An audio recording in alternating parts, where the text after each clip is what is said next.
Hey guys, welcome back to another episode in our series or weekly series. This week, guys, we're going to be focusing a lot on the matter of money management. And so if you're new here, I'm your girl Simone, and I focus on faith, empowerment, and finances. I'm also known for, of course, interviewing quite a few of women in particular who have been through traumas and struggles and how they overcome their triumph. But of course, I figure it would also be good to show you the total woman, which is why I have revamped basically the content that I am bringing here on the channel. So guys, for this week, we're going to be focusing a lot on the matter of money management. I would have put up a post on that. Really, I do plan to go live, but tonight time seems to have slipped away. So I said, I think I'm just going to do a video and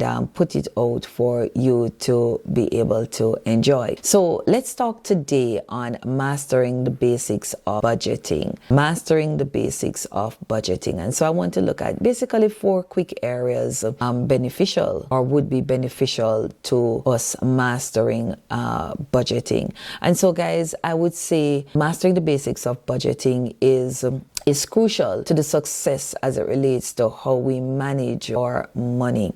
Now, let's start with some of the key elements, guys. Why does budgeting matters? I'll ask you, why does budgeting matters? And if you want to share your thoughts, please put it down in the comments. But I'll tell you, for me, why budgeting matters to me. It matters to me because, guys, when I don't budget, let me tell you something. When I don't budget, I am in so much trouble.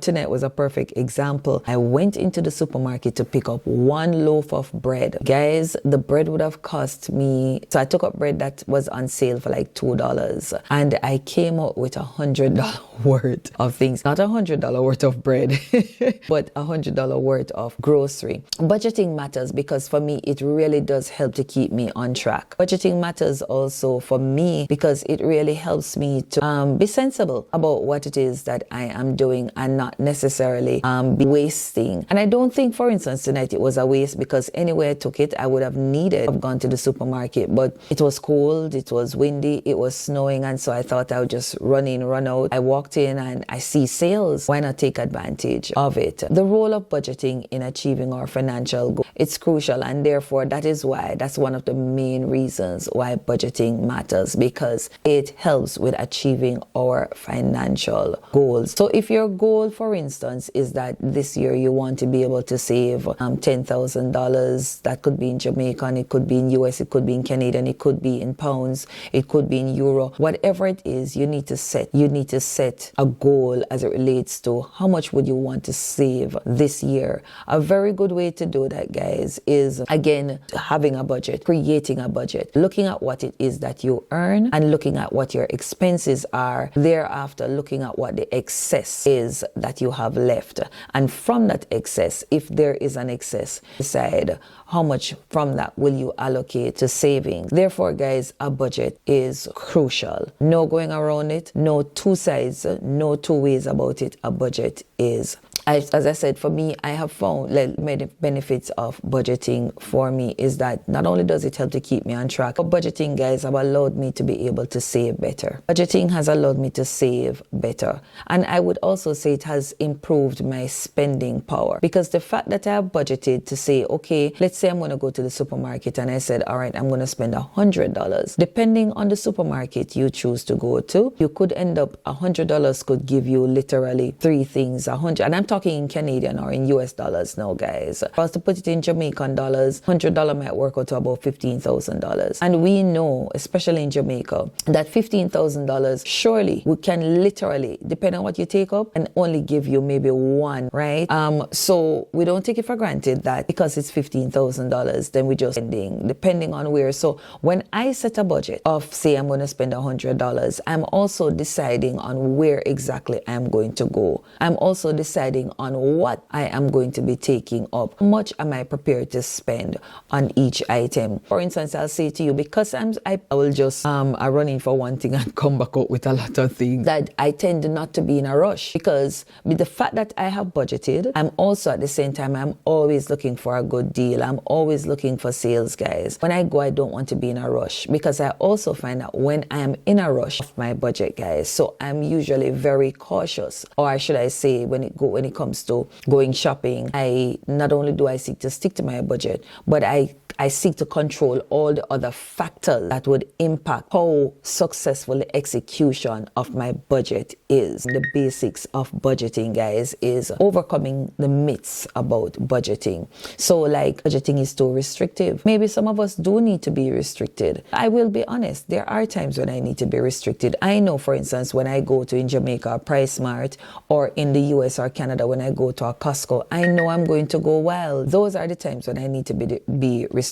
I know that when I go on the mall and I find a good deal, like shoes or books, those are usually my weakness, guys. Shoes or books, I know that I can run wild with myself, and therefore I seek to restrict myself. I'll share something with you. I remember going to Costco with a friend, and I said to her when I got there, I said, listen, I can run away with myself. And so if you see I'm going in there for 3 items, and if you see I take up a 4th item or something that is not a necessity, tell me immediately to put it down. Of course, she had to tell me a couple times in there to put stuff down, right? The myth that it is too restrictive. For some of us, it needs to be restrictive. The myth is that I don't make enough to budget. Oh my God, as a matter of fact, that should actually be number 1. I don't make enough to budget. Guys, even if it is $1, budget the $1. Budgeting may seem like it's may be associated with money, but can I say it also is associated with the household items that you use on a daily, weekly, or monthly basis. I think about bread. My household can literally go through 24 bread in 1 month. What used to happen is that when I realized how quickly we were going through some of this stuff, one, I start looking at where I buy, looking for bargains to where the price is low and I can buy more. And when I do buy more, so like I'd buy on a wholesale basis, when I come home, I put one in the freezer. If I buy 2 bread or 3 or 4 bread at a time, 1 is put out and I put the others in the freezer, which means that I don't put them all out so everybody is just going through them. I seek to put them and stretch them over time. Same thing with the flour, the rice, meat. Those are little things that we may say it is not budgeting, but yes, it is budgeting. I'm apportioning the things to ensure that they serve longer. So as I budget, sometimes I budget in such a way that I can buy wholesale, right? And therefore, when I buy wholesale, I expect the things to last a lot longer. Not going back for the same thing every week. I don't know about you, but I don't get paid every week, so I can't afford for the things to run out. So I have to budget, not just the money, but I also have to budget for the things that we need on a daily, weekly, or monthly basis. How is it apportioned? So guys, overcome the myth that I don't make enough to budget it. It's simply because there's no self-control, right? It's simply because we also we go after things that we know that our paycheck cannot go after. So for instance, when I go into the supermarket, I see different brands of bread and different price of bread, to look at what's on sale, to look at what the prices are. No, I'm not going to compromise on quality, but I realize I can still find quality at a good price. I also realize that depending on the places that I choose to go, some places, you go uptown, you see the same bread, but because you're uptown, the bread costs more, versus if I'm downtown, it's the same bread, but the price is a little different. Overcome the myth that you don't make enough. Overcome the myth that budgeting is too restrictive. Some of us needs to be restricted. Now, number 3, guys, along the line of mastering the basics of budgeting, to create a budget. List all of your income sources. And guys, I do have a budgeting book. I think, you know what I should do? I should put the link in the comments below. I created 2 budget books, guys, that you can actually use to streamline your budget. I did all of these things I did a few years ago, guys. Amazon account that you are able to help with creating your budget, right? What the first thing you want to do is that you want to list all of your income sources. So for instance, if you earn income from your stable job, if you earn income from a side side hustle, which is your business. If you get, if there are gifts that you get, like for instance, those persons who may get child support or whatever other steady income comes in on a monthly basis, you want to list all of that. List it down and total it. So if altogether, when you add up all the different income sources, it comes to say 100,000 Jamaican dollars. You put that as income. Then you want to, in another column or on another page, you want to list all of your expenses, guys. And we're talking about the recurring expenses that happens every month. So we know that electricity is one. We know that is another. If you're living in the US or Canada, you know that heat is also another one. Internet bill is common, guys. Phone bill is common. If you have a car, you may have insurance that you need to pay. You may have a loan that you need to pay. You may have a rent. You may have a mortgage. You may take into consideration the gas that you need to put into the car. You need to take into consideration if you take the bus, how much do you spend on the bus or the taxi on a daily basis.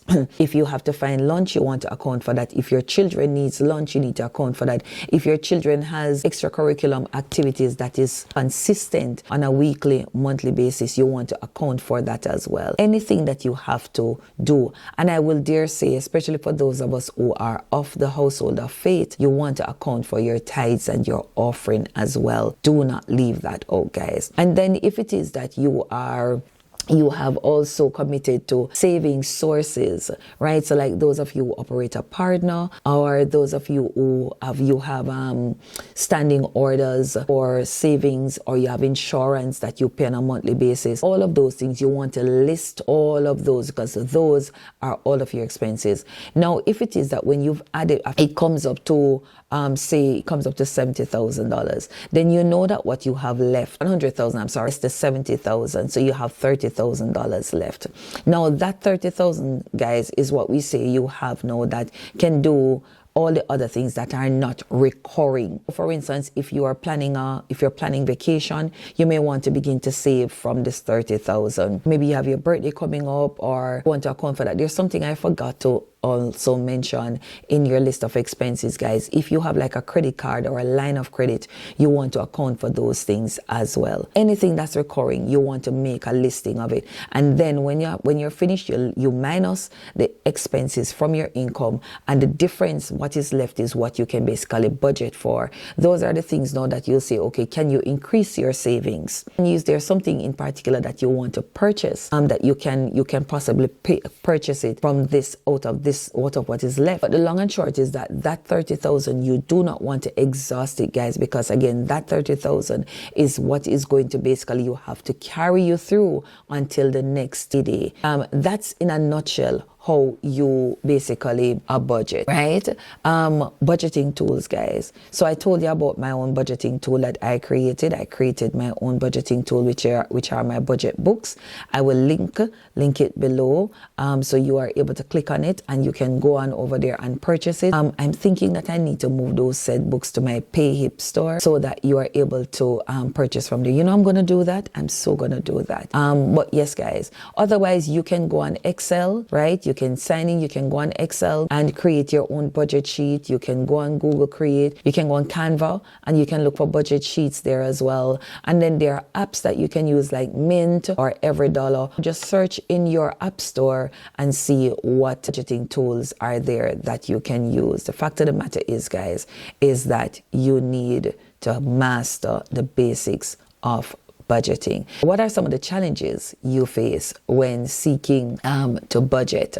And I'd love to hear from you, because some of those things are what I'm going to address this week, as well as if it is that it's not part of what I am looking at covering, then I can of course do a quick video or do a short or something on it, as well as respond to you. Because guys, 2025, we are determined that we are going to achieve all our goals this year, whether it be financial, it be faith, or it be empowerment. We are going after all our goals, and we are so going to achieve them one at a time, together, encouraging each other. We are. Guys, I'd love to know, of course, what part of this video impacted impacted you the most? And did you learn anything new about budgeting? But surely you have to know, what are the challenges you are experiencing when it comes to budgeting your money on a weekly, bi-weekly, or monthly basis? And of course, let's see if we can demystify any of those myths that you may have had, thinking to yourself that you are not able to budget. Thank you so much for watching, guys. Tune in tomorrow evening, because this week, as I said, every evening we are coming with another series. I shared in my previous video, guys, that YouTube is my business, and so I'm showing up here every day at least for an hour, if that includes filming, editing, and putting out the video, or going live, whatever it is, showing up here because you are expecting me to be here. Until next time, guys, see you in another video.